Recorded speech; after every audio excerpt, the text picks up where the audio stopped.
21st June International Day of Yoga. Yoga, live life to its full potential. जैसा कि आप जानते हैं कि इंटरनेशनल डे ऑफ योगा हर साल 21 जून को मनाया जाता है। सन 2015 से लेकर ये मनाया जा रहा है। इसको यूनाइटेड नेशंस ने भी 21 जून को एक्सेप्ट किया है as International Day of Yoga, और ये इस साल हमारा 6th international Day of yoga आने वाला है। तो इस बार क्योंकि कोविड-19 की महामारी फैली हुई है, जो theme ministry of Ayush government of India ने इस डे के लिए बनाई है वो है yoga at home and yoga with family.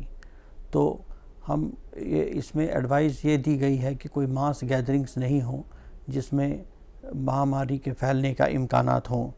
तो डायरेक्टरेट ऑफ ISM ने कई सारे इक़दाम उठाए हैं इस इंटरनेशनल डे ऑफ योगा को मनाने के लिए।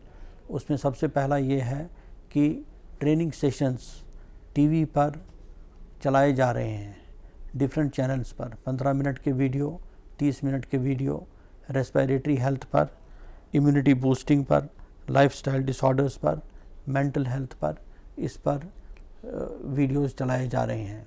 तो एक हफ्ते का प्रोग्राम ये चल रहा है।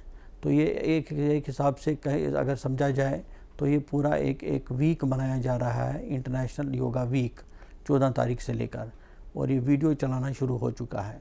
हमारी कोशिश है कि इन वीडियोस को ट्रांसलेट करना डोगरी और कश्मीरी में भी, ताकि यहाँ की जनता इसका ज़्यादा फ़ायदा उठा सकेगी।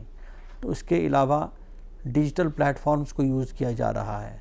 Facebook, YouTube, Instagram, zoom apps के लिंक्स क्रिएट किए गए हैं हर डिस्ट्रिक्ट में। हम चाहते हैं कि ज़्यादा से ज़्यादा लोग इसके साथ जुड़ें और इसका फ़ायदा उठाएं। तो इसी वजह से हम चाहते हैं कि योगा घर घर तक पहुँचे थ्रू डिजिटल प्लेटफॉर्म इस साल, क्योंकि मास गैदरिंग्स हम कर नहीं सकते हैं। स्कूल एजुकेशन और हायर एजुकेशन डिपार्टमेंट के तालमेल के साथ हम एक कॉम्पिटिटिव प्रोग्राम भी चला रहे हैं, जिसमें कि जो बेस्ट वीडियोस होंगे इसके योगा की प्रैक्टिस के, उनको इनाम दिए जाएंगे। तो और अच्छे खासे इनाम इसमें दिए जाएंगे बच्चों को, स्कूल एजुकेशन के बच्चों को, हायर एजुकेशन के बच्चों को दिए जाएंगे। तो मेरी यही आखिर में यही अपील है जनता के साथ, सभी लोगों के साथ, कि इंटरनेशनल डे ऑफ योगा के साथ जुड़ें, डिजिटल प्लेटफॉर्म का पूरा फ़ायदा उठाएं। जो टीवी के माध्यम से हम कोशिश कर रहे हैं योगा को आप तक पहुंचाने की, उससे जुड़ें और योगा को अपनाएं, अपने डेली रूटीन में योगा को अपनाएं, ताकि हम अपनी इम्यूनिटी को बूस्ट अप कर सकें और बीमारी से बचाव कर सकें अपने आप को। नमस्कार, मैं doctor Ruhi department of ISM के द्वारा विश्व योग दिवस के उपलक्ष्य में आयोजित कार्यक्रम योग एट होम एंड योग विद फैमिली में आप सभी का स्वागत करती हूँ। योगिक कार्यक्रम की इस साप्ताहिक श्रृंखला में आज हम सूर्य नमस्कार के विषय में बताएंगे। सूर्य का हमारे जीवन में क्या महत्व है ये हम सभी जानते हैं। सूर्य अग्नि का स्रोत है जिस पर समस्त प्राणियों और वनस्पतियों का जीवन आधारित है। पौधे सूर्य के प्रकाश में ही अपना भोजन बना सकते हैं। सूर्य के प्रकाश में शरीर विटामिन डी का उपयोग कर सकता है। सूर्य के प्रकाश में जीवनदायिनी शक्ति है। यदि सूर्य ना निकले तो मानव जीवन असंभव हो जाएगा। सूर्य की ऊष्मा से अनेकों हानिकारक जीवाणु और कीटाणुओं का नाश होता है। फसल पकती है, बर्फ पिघलती है, जिससे नदियाँ और जलप्रपात बनते हैं। प्राचीन काल से ही हमारे पूर्वज सूर्य के महत्व को जानते थे और इसी कारण विभिन्न धर्मों में सूर्य को देवता तुल्य माना गया है और सूर्य की उपासना की जाती है। सूर्य नमस्कार का मुख्य कारण संभवतः सूर्य के द्वारा किए गए उपकारों के प्रति आभार प्रकट करना है। सूर्य नमस्कार की मुख्यतः 12 मुद्राएं होती हैं और प्रत्येक के लिए अलग अलग नाम व मंत्र हैं। सूर्य नमस्कार स्वयं में पूर्ण व्यायाम है और अन्य व्यायामों की अपेक्षा अधिक लाभप्रद है। प्रतिदिन सूर्य नमस्कार करने से शरीर बलवान और लचीला बनता है। शरीर की इम्यूनिटी भी बढ़ती है। अब हमारे योग विशेषज्ञ डॉक्टर निधि शर्मा, डॉक्टर अनिल शर्मा और श्री नीलम कुमार जी आपके सामने योग अभ्यास प्रस्तुत करेंगे।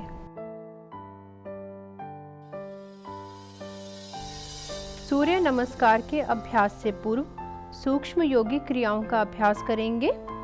इनके अभ्यास के लिए सर्वप्रथम दंडासन की स्थिति में आ जाएं।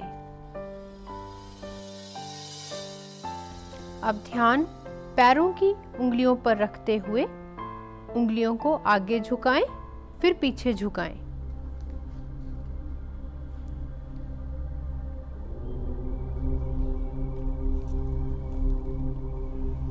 दस से 15 बार ऐसा करें।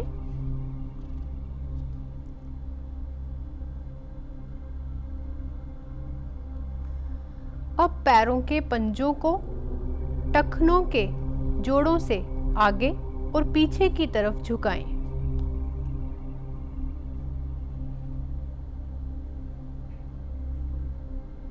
पाँच से 6 बार ऐसा करें।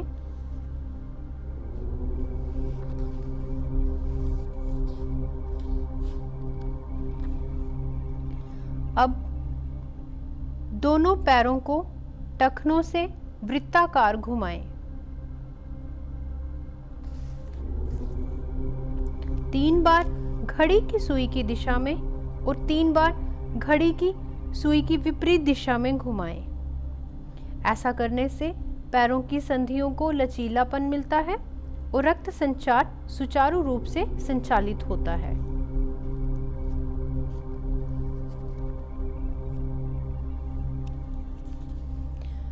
गति में अर्ध तितली आसन। बाएं पैर को मोड़कर दाएं पैर की जांघ पर रखें।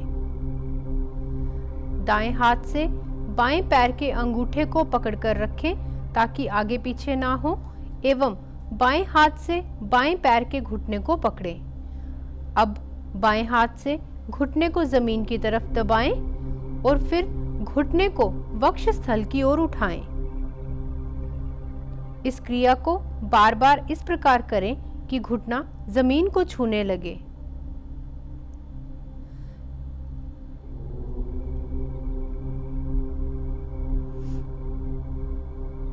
यही क्रिया अब पैर बदलकर करें।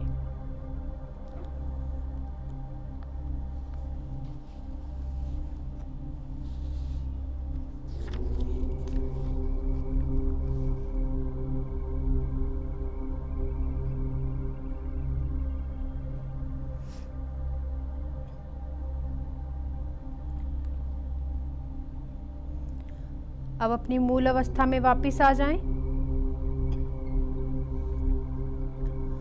गतिमय पूर्ण तितली आसन। अब दोनों पैरों को मोड़ते हुए दोनों तलवों को आपस में मिलाएं और जननेंद्रिय के पास सटाकर रखें।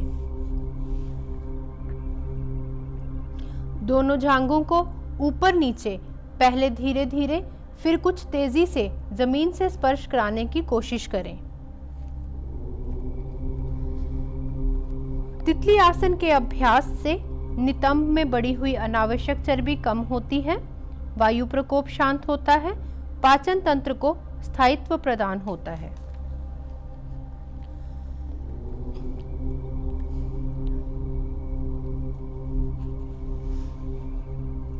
मणिबंध विकासक क्रियाएं। दोनों हाथों को सामने की तरफ फैला लें।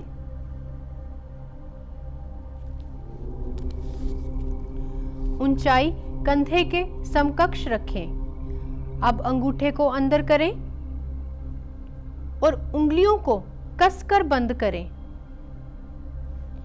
फिर मुट्ठी को खोलें और उंगलियों को फैलाकर तनाव उत्पन्न करें। ऐसा 3 से 4 बार करें।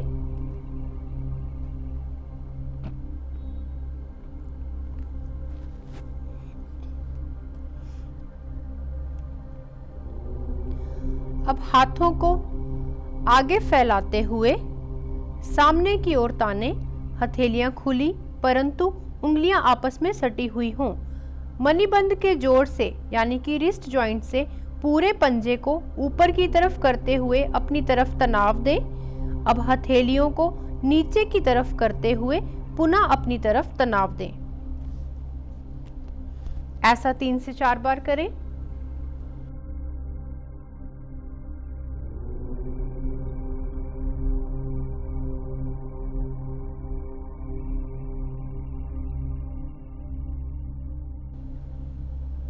अब अंगूठे को अंदर करते हुए मुट्ठी बांधें। और दाएं से बाएं वृत्ताकार 3 से 4 बार घुमाएं।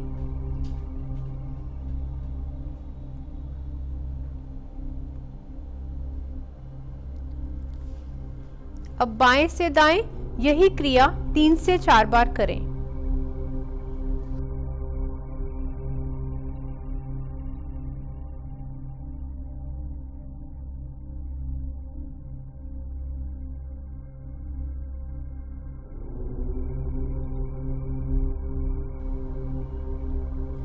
ग्रीवा शक्ति विकासक क्रियाएं।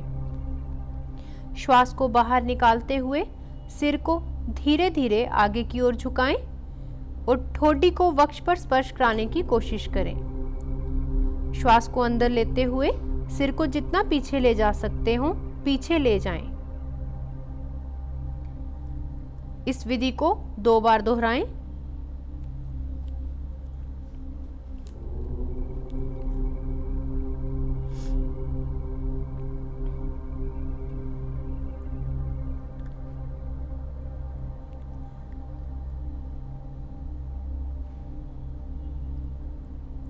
अब श्वास को अंदर ग्रहण करते हुए सिर को सामान्य स्थिति में ले आएं और श्वास को बाहर छोड़ते हुए सिर को धीरे धीरे दाईं ओर झुकाएं। कान को कंधे के जितना नजदीक हो ले आएं। अब सिर को सामान्य स्थिति में लाएं और श्वास को बाहर छोड़ते हुए सिर को बाईं तरफ घुमाएं। श्वास को अंदर ग्रहण करते हुए सिर को सामान्य स्थिति में लाएं। इस विधि को 2 बार दोहराएं।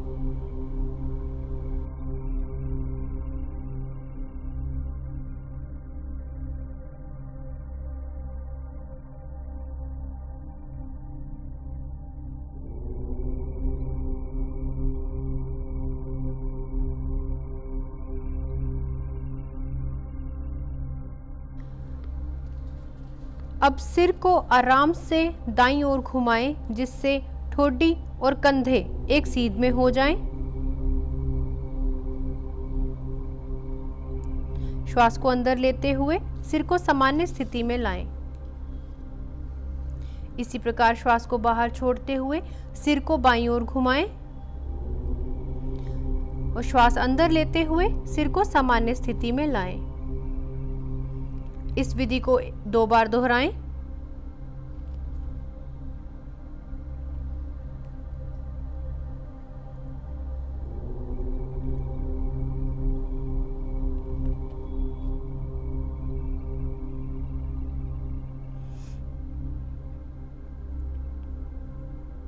अब श्वास छोड़ते हुए सिर को आगे की ओर झुकाएं और ठोडी को सीने से स्पर्श करें।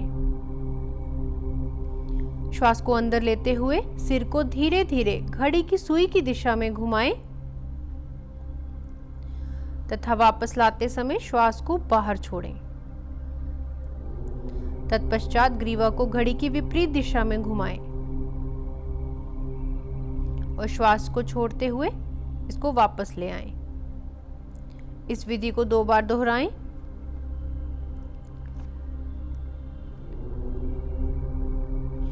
जिन लोगों की ग्रीवा में पीड़ा हो वह इस अभ्यास को धीरे धीरे करें। खासकर वह सिर को उतना ही पीछे ले जाएं जितना आरामदायक हो। अधिक उम्र के लोग और जीर्ण सर्वाइकल स्पॉन्डिलाइटिस की व्याधि से ग्रसित व्यक्ति इसका अभ्यास ना करें।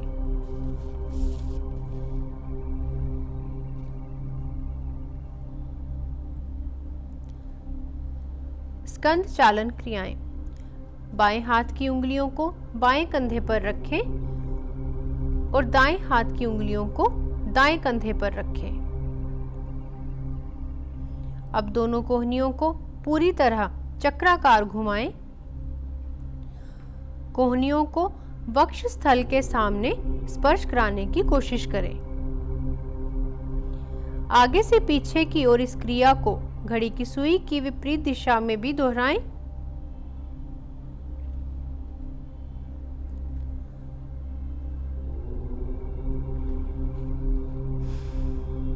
इस योगिक क्रिया के अभ्यास से हड्डियां, मांसपेशियां, गर्दन और स्कंध की तंत्रिकाएं स्वस्थ रहती हैं।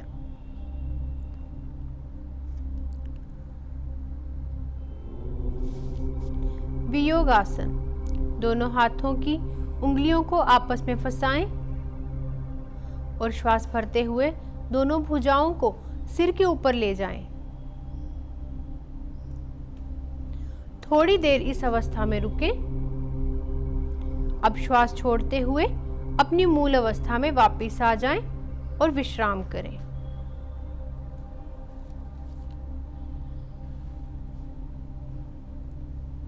सूर्य नमस्कार। समस्थिति की अवस्था में खड़े हो जाएं। प्रार्थना मुद्रा। प्रार्थना की मुद्रा में आ जाएं।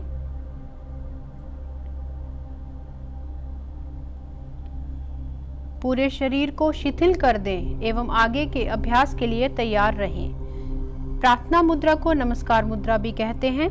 यह रक्त संचार सामान्य करता है, एकाग्रता बढ़ाकर शांति प्रदान करता है। हस्त उत्तानासन। श्वास भरते हुए दोनों हाथों को ऊपर उठाते हुए सिर और ऊपरी धड़ को यथासंभव पीछे झुकाएं। यह आसन उदर की अतिरिक्त चर्बी को कम करता है, पाचन तंत्र को बेहतर बनाता है और फुफ्फुसों को पुष्ट बनाता है।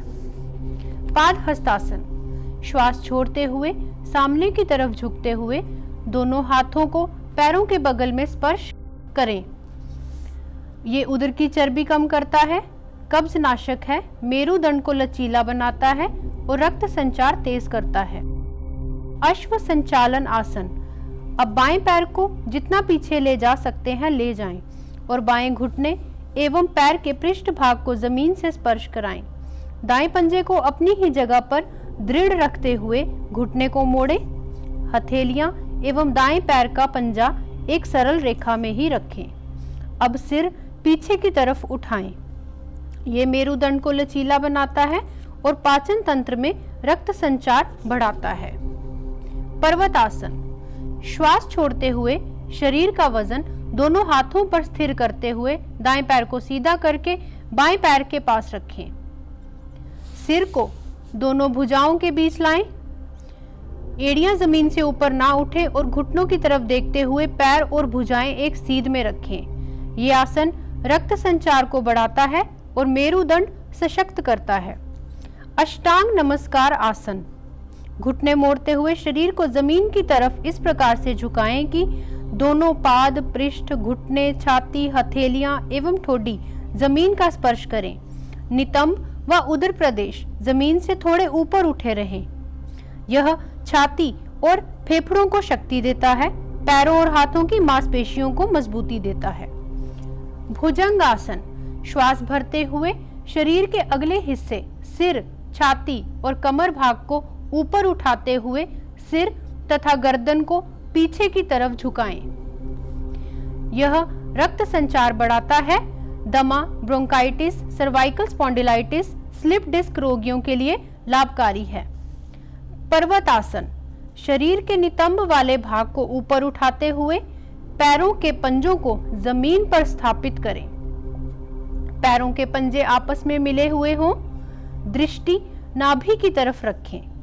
यह स्नायु और मांसपेशियों को नई ऊर्जा प्रदान करता है। अश्व संचालन आसन। बायां पैर सामने दोनों हथेलियों के बीच में रखें। दायां पैर यथासंभव पीछे की ओर खींचें। पाद, पृष्ठ भाग और घुटना जमीन से स्पर्श करता रहे। भुजाएं सीधी रखें और सिर को ऊपर उठाएं। पाद हस्तासन। दोनों हाथों पर भार डालते हुए दाएं पैर के पंजे को बाएं पैर के पंजे के समकक्ष स्थापित करें। मस्तक को घुटनों से स्पर्श कराएं। अंतिम स्थिति में पैरों के पंजे और हाथों के पंजे एक सीध में रहेंगे। हस्त उत्तानासन। झुके हुए शरीर को ऊपर उठाएं एवं दोनों हाथों को सिर के ऊपर ले जाएं। सिर एवं ऊपरी धड़ को यथासंभव पीछे झुकाएं। प्रार्थना मुद्रा। ऊपर उठे हुए हाथों को प्रार्थना की मुद्रा में पंजों को मिलाकर सीधे खड़े हो जाएं। पूरे शरीर को शिथिल कर दें। अब समस्थिति में आ जाएं। सूर्य नमस्कार का जो अभ्यास है यह प्राण शक्ति को बढ़ाता है। इसमें शारीरिक और मानसिक दोनों स्तरों पर ऊर्जा संतुलित होती है। सूर्य नमस्कार के अभ्यास से सारे शरीर का व्यायाम हो जाता है, स्मरण शक्ति बढ़ती है, कब्ज दूर होता है, समस्त बीमारियों का नाश होता है। यह आसन विद्यार्थियों के लिए अत्यंत लाभदायक है और ये सूर्य के समान तेजवान बनाता है। अब हम शवासन का अभ्यास करेंगे। सूर्य नमस्कार के बाद शवासन का अभ्यास करना चाहिए। शवासन के अभ्यास के लिए पीठ के बल लेट जाएं।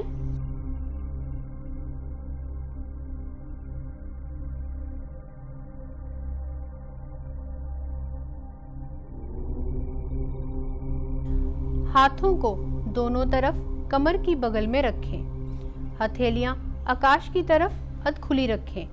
एड़ियां आपस में मिली हुई हों, पर पंजों के बीच एक निश्चित दूरी बनाए रखें। आंखें बंद रखें। अब धीरे धीरे श्वास लें और छोड़ें। एकाग्रता बढ़ाने के लिए श्वास पर ध्यान दें। हल्कापन और प्रसन्नता का अनुभव करें। पूरे शरीर में शक्ति के प्रवाह का अनुभव करें। लगभग 5 से 10 मिनट तक इसका अभ्यास करें। इसके अभ्यास से अनिद्रा के रोगियों को पूर्ण लाभ प्राप्त होता है, तनाव से मुक्ति मिलती है, एकाग्रता बढ़ती है।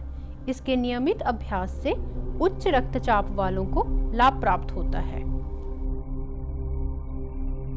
अब हम सूर्य नमस्कार का अभ्यास दाईं और बाईं तरफ से तीव्र गति से करेंगे।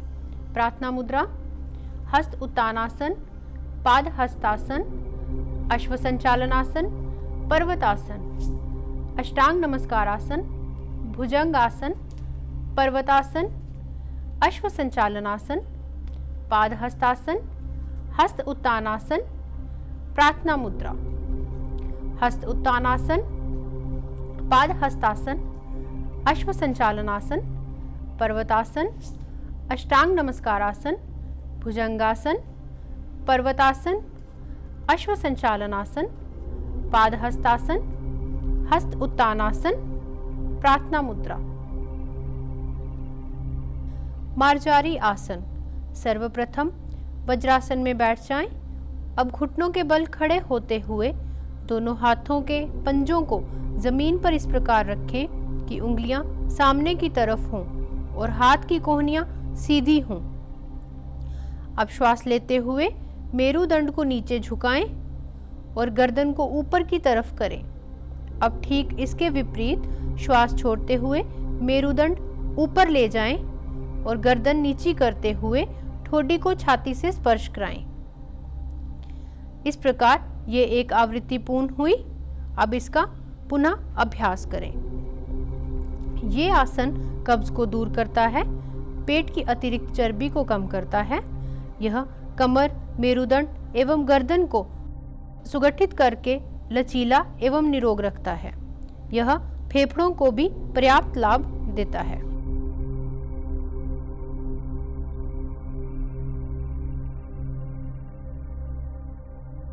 शीर्षासन। वज्रासन में बैठ जाएं। दोनों हाथों की उंगलियों को आपस में फंसाकर सिर के समीप घेरा बनाते हुए सिर की तरफ वजन देते हुए कमर एवं पैरों को उठाएं।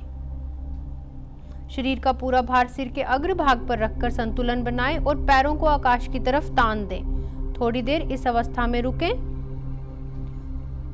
और शशक आसन की अवस्था में विश्राम करें। शीर्षासन को सभी आसनों का राजा भी कहा गया है। यह आसन शरीर का कायाकल्प करता है। इसके प्रतिदिन अभ्यास से मस्तिष्क की शिराओं में स्वस्थ एवं शुद्ध रक्त प्रवाहित होने लगता है। यह आसन बालों का झड़ना और त्वचा संबंधी रोगों का भी शमन करता है। नेत्र संबंधी दोषों को दूर करता है। उन्माद व मिर्गी के लिए भी यह आसन उचित है।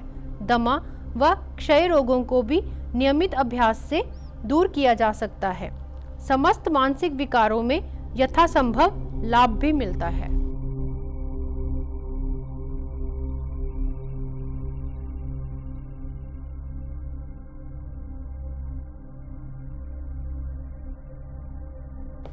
सिंहासन। वज्रासन में बैठते हुए दोनों घुटनों को फैला लें। दोनों हथेलियों को जमीन पर विपरीत दिशा में रखें। मुंह खोलते हुए जीभ को यथासंभव बाहर निकालते हुए गले से सिंह के गर्जने की आवाज निकालें। अब इसको एक बार दोहराएं। ये आसन अभ्यास कंठ को मधुर बनाता है। इसके अभ्यास से हकलाना बंद होता है। यह छाती को मजबूत बनाता है और पेट को नरम रखता है। आज के इस योग के सत्र के साथ हमारी योग पर आधारित साप्ताहिक श्रृंखला समाप्त होती है। आशा करती हूँ कि हमारा ये छोटा सा प्रयास आप सभी के लिए उपयोगी रहा होगा और आप सबने इससे लाभ उठाया होगा। अंत में मैं सभी से निवेदन करती हूँ कि नियमित रूप से योग एवं प्राणायाम को अपने जीवन का अभिन्न अंग बनाएं और शारीरिक, मानसिक तथा आत्मिक रूप से स्वस्थ और प्रसन्न रहें। धन्यवाद।